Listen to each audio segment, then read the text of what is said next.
Kwa jina naitwa Dr. Joyce Tumaini Masalo, daktari bingwa wa watoto katika hospitali ya kanda ya Mbeya. Kuelekea kwenye kipindi hiki cha baridi, ningependa kuwaasa wazazi na walezi kuhusu hali ya baridi kwenye afya za watoto wetu.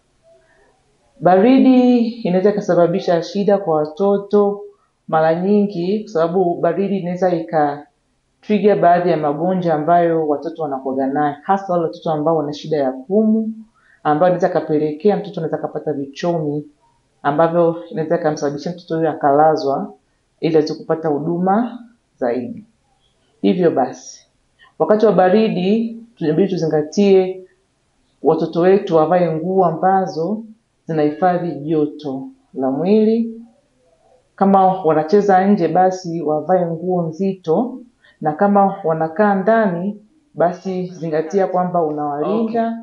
Na kipindi cha baridi mara nyingi watoto unakuta wanafungia ndani ili waweze kucheza. Hivyo basi inapelekea risk inakuwa kubwa sana ya kupata maambukizi ya viruses kutokana na kusababisha magonjwa ya mafua na vikohozi. Hivyo basi ukiwatoa nje kwa ajili ya michezo, zingatia kwamba uwavalishe nguo ambazo ni nzito kwa kinga na hii baridi. Na pia baridi inaweza kusababisha joto la mwili la mtoto kushuka. Hivyo basi ni vizuri ukawapa watoto maji ya kutosha waweze kuwa hydrated, na maji yawe ya vuguvugu. Pamoja na chakula cha kuzingatia ni kile ambacho kina generate heat kwa wingi kwenye mwili wa watoto, hasa vyakula vyenye protein, mafuta na wanga wa kutosha. Kwa hiyo mtoto ambaye amekuwa exposed kwenye hii hali ya baridi akiwa nje anacheza, mara nyingi anaweza kupata magonjwa haya ya pumu. Wale ambao wana pumu inaweza kawa activated, na kama haijakuwa treated mapema inaweza kumpelekea akapata vichomi ambao kwa kitaalamu tunaitaga pneumonia. Watoto wanapata mafua na vikohozi kwa wingi kutokana na mara nyingi wazazi au walezi unakuta wanapeleka watoto kucheza sehemu ambazo ni enclosed au indoor playgrounds. Kwa hiyo kama kuna mtu ambaye ana mafua vikohozi, wale wana ile risk ya transmission ya wale vijidudu ambao ni virus inakuwa ni kubwa zaidi, sababu wanakuwa wanacheza kwenye enclosed environment, hakuna good ventilation. Kwa hiyo risk ya magonjwa maambukizi hayo mafua na vikohozi inakuwa ni kubwa zaidi. Hivyo basi kama ni kucheza, basi ni vizuri hawa watoto kama wanacheza nje, basi wawe kwenye nguo ambazo ni nzito zinahifadhi joto mwili, ambayo inaweza kuwapelekea wakacheza vizuri na kufurahia michezo yao. Mtoto ambaye amepata shida kwenye mfumo mzima wa hewa kutokana na hali ya baridi ni yule ambaye labda unakuta na mafua na vikohozi ambavyo ni cha muda mrefu, hakiishi, na pia akiwa anaanza kupata pia homa. Kwa hivyo basi mtoto ambaye unamuona na mafua na vikohozi na pia pamoja na homa, ni vizuri ukampeleka hospitali ili aweze kuangaliwa kiutaalamu zaidi. Tunaangalia mara nyingi kifua chake, tunaangalia kama kifua kiko vizuri, kama ana dalili za vichomi, na kama ana dalili yoyote ambayo inapelekea mtoto huyu anashindwa kupumua vizuri.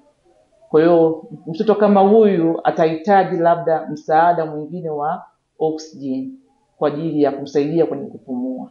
Hivyo basi kuna mtoto ambaye anaonyesha dalili kwamba anashindwa kupumua, mara nyingi unakuta kwenye pua zake zinakuwa zinabana, unaona kifua kinaingia ndani kwa sana, au saa nyingine mtoto anakuwa anapumua haraka haraka. Hiyo sio dalili nzuri kwa mtoto, ni dalili ya kichomi ambacho sio kizuri. Hivyo basi ni vizuri kumpeleka kwenye kituo cha afya kwa huduma zaidi. Mara nyingi mtoto mwenye kichomi ambacho sio kizuri, huyo huwezi kukaa naye nyumbani, sababu huyo mtoto atahitaji dawa za kumsaidia aweze kupata oxygen kwa kama ile ambavyo inavyotakiwa. Mara nyingi tunataka mtoto apate oxygen saturation ambayo ni juu ya 95. Hasa mtoto kama huyu ambaye mwenye kichomi ambacho sio kizuri, sababu tunahitaga pneumonia na severe pneumonia. Sasa kama ni severe pneumonia unakuta anashindwa kupumua vizuri, au saa nyingine mtoto anaweza kuwa na mafua makali sana kiasi kwamba hawezi kula, hawezi kunyonya, pua zimebana. Pia watahitaji huduma nyingine ya ziada kuweza kuzibua ile mfumo mzima wa kupitisha hewa kwenye pua. Kuna huduma ambazo tunawapaga kwa ajili ya kuzibua mfumo mzima, njia ya kupitia hewa aweze kupata hewa. Sasa hewa ni muhimu sana mtoto yani ni muhimu sana kwa mtoto, sababu kama mtoto atakosa hewa then atapata shida kwenye ubongo, kwenye moyo wake, ambao inaweza kapelekea kifo cha huyu mtoto. Kwa hiyo mtoto ambaye unamuona hawezi kupumua vizuri, anapumua kwa shida, ni vizuri kumwalekeza kwenye kituo chote cha afya ambacho kipo karibu na wewe. Na pia ningependa kutoa rai kwa wazazi na walezi kutumia dawa over the counter. Unaenda tu kwenye pharmacy unanunua dawa unampa mtoto. Hiyo pia haitakiwi. Na cough syrup pia sio nzuri kuwapa kwa watoto chini ya miaka 5, sababu ni mazoea ya wazazi kutoa cough syrup. Mtoto na kikohozi na mafua anampa tu cough syrup. Cough syrup kwa watoto chini ya miaka 5 hairuhusiwi. Ni mtoto ambaye unaona na mafua na vikohozi ambavyo haitengamai, wewe ni vizuri ukampeleka kwenye kituo cha afya. Zingatia tu kumpa maji ambayo ni vuguvugu kwa wingi, na ale chakula ambacho kimekamilika, mlo kamili kwa mtoto, kuweze kunyanyua ile kinga ya mtoto, kuweza kusaidia kufight ile infection ambayo ameipata. Watoto chini ya miaka 5 immunity yao, kinga ya mwili huwa iko chini, na ndio maana tunapaga chanjo, na pia tunashauri mtoto apate chakula bora ambacho kina mafungu muhimu ambayo yanatakiwa yapo kwenye ile sahani yake. Apate protein ambayo ni kama hayo maziwa, mayai, maharage, kuna jamii ya nyama na jamii ya mimea. Na pia apate wanga kwa wingi, apate mafuta kutokana na kuna snacks, kuna karanga. Hizo inataka ni sehemu ya susa kwa ule mtoto, anaweza kupata kama ni snack muda wa jioni. Inamsaidia pia kwenye kugenerate, kwenye kuongeza joto la mwili kipindi cha baridi. Na pia usisahau kuwapa watoto wa matunda ambayo yana vitamin C kwa wingi, pia nao yanasaidia kuboresha afya na kinga kwenye mfumo mzima wa hewa, ambao ni sasa hivi, kama kwa sasa hivi machungwa yapo mengi sana, mananasi yapo, na yana asilimia kubwa zaidi ya vitamin C, ambayo pia inasaidia kwenye kukinga kwenye mtoto asipate mashambulizi kwenye mfumo mzima wa hewa. Vipi kuhusiana na mavazi, sehemu za kulala watoto? Tunataka zingatua vigezo gani hasa? Kwa watoto tunashauri avae mavazi ambayo yanamsaidia kulinda joto la mwili wake, na pia mavazi haya pia yanatakiwa yawe ni safi. Kwa mtoto huyu atumkinge na madhara ya vumbi. So sasa hivi tunaelekea kwenye msimu wa baridi, lakini pia kuna vumbi sana. Kwa hiyo cold, ile baridi na vumbi, dust, hizi ni aina mbili ya irritants, yani ni vitu ambavyo vina irritate mfumo mzima wa hewa kwa mtu yoyote, kwa watoto na watu wazima, hasa watoto na wale na wazee. Kwa hiyo ni kitu ambavyo vya kuzingatia, kwa usafi wa mavazi yao, na pia usafi wa mazingira wanaposhinda, na pia usafi wa mazingira ambayo mtoto anapolala. Kwa hiyo ni kipindi ambacho kuna baridi na vumbi, hivyo basi tuzingatie usafi, na pia tuzingatie usafi wa kuandaa vyakula, na pia usafi wa mikono, kwa sababu hiyo inapelekea pia mtoto anakuwa anabeba vile vijidudu kutoka sehemu moja na sehemu nyingine. Japokuwa kwamba magonjwa kwenye mfumo wa hewa ni droplets, tunataka droplets infection, yani anapata kwa njia ya hewa, anakuwa anavuta ile hewa ambayo ina vijidudu. Lakini watoto hao wanacheza pamoja, watoto hao wanashika kila sehemu. Mtoto kama anapata mafua, atashika yale mafua, atamshika na mwingine pia, kwa anakuwa anasambaza, ndio kuna contamination. Kwa hiyo tuzingatie usafi, kunawa mikono, na pia sasa tunapoelekea hivi kuna kesi tunazisikia kwamba kuna za kesi za COVID.